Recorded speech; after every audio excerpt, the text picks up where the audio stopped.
Hi friends, welcome to MK kitchen. இன்றைக்கி நம்ம திரிஞ்ச பாலில் ஒரு ஈஸியான இன்ஸ்டண்ட்டான ஒரு ரெசிபி பண்ணலாம். வாங்க வீடியோக்குள்ளே போகலாம். பாருங்கள் ஃப்ரெண்ட்ஸ், பால் திரிஞ்சு வந்திருக்கு. ஸோ இந்த பாலை வச்சே நம்ம பண்ணலாம். ஃபஸ்ட்டு இதை ஃபில்ட்ரு பண்ணி எடுத்துக்கலாம். பாருங்கள், பாலை தனியாக ஃபில்ட்ரு பண்ணி வடித்து எடுத்தாச்சு.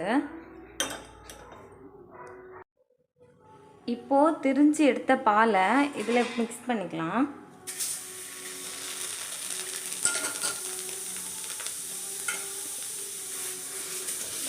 இதில் கொஞ்சம் வாட்டர் இருக்கும். ஸோ கை விடாமல் கிண்டி கொடுத்துட்டே இருக்கணும்.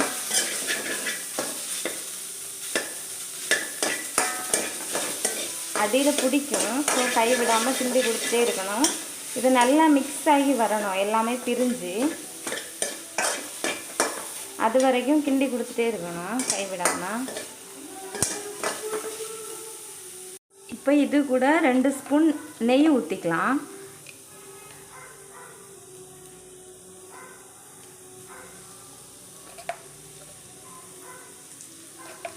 நெய் ஊற்றி நல்லா மிக்ஸ் பண்ணிக்கலாம்.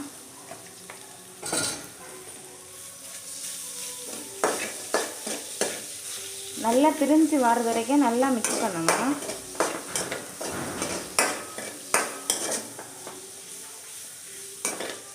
ஸோ கொஞ்சம் இந்த மாதிரி எடுத்து விட்டிங்கன்னா நல்லா பிரிஞ்சு வந்துடும்.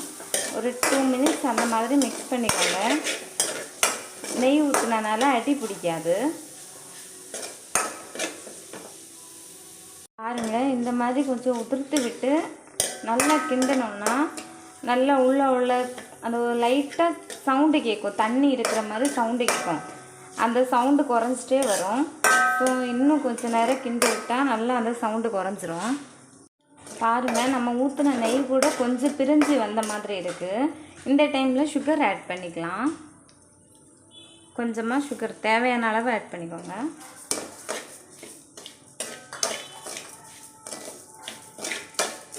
சுகர் ஆட் பண்ணி நல்லா மிக்ஸ் பண்ணி கொடுத்துருங்க.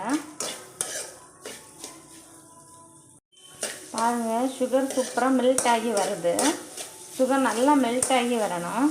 இந்த டைம்லேயே ஒரு 2 ஏலக்காய் ஆட் பண்ணிக்கலாம். ஏலக்காய் பொடியாக இருந்தால் கூட ஆட் பண்ணிக்கோங்க, இல்லைனா இது மாதிரி 2 ஏலக்காய் ஆட் பண்ணிக்கோங்க. ஏலக்காய் ஆட் பண்ணி நல்லா மிக்ஸ் பண்ணி கொடுங்க. சுகர் போட்டனால கொஞ்சம் பிடிக்கிற மாதிரி இருக்கும். ஸோ நல்லா மிக்ஸ் பண்ணி கொடுங்க. நல்லா மெல்ட் ஆகணும் சுகரு. இப்போ பாருங்கள், சூப்பராக சுகரும் மெல்ட் ஆகிடுச்சு. நல்ல கலர் சேஞ்ச் ஆகி வருது. இந்த டைமில் ஆஃப் பண்ணிக்கலாம்.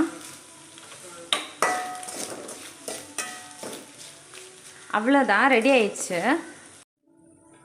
இப்போ கொஞ்சமாக பாதாம் பொடிச்சு வச்சுருக்கேன், அதையும் இது கூட ஆட் பண்ணிக்கலாம்.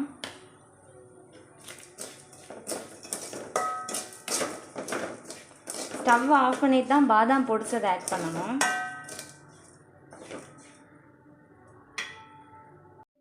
பாருங்கள் ஃப்ரெண்ட்ஸ், ஈஸியாக ஒரு ரெசிபி ரெடி ஆயிடுச்சு. நீங்களும் செஞ்சு பாருங்கள். வீட்டில் பால் தெரிஞ்சிருந்தா இந்த ரெசிபி பண்ணி பாருங்கள்.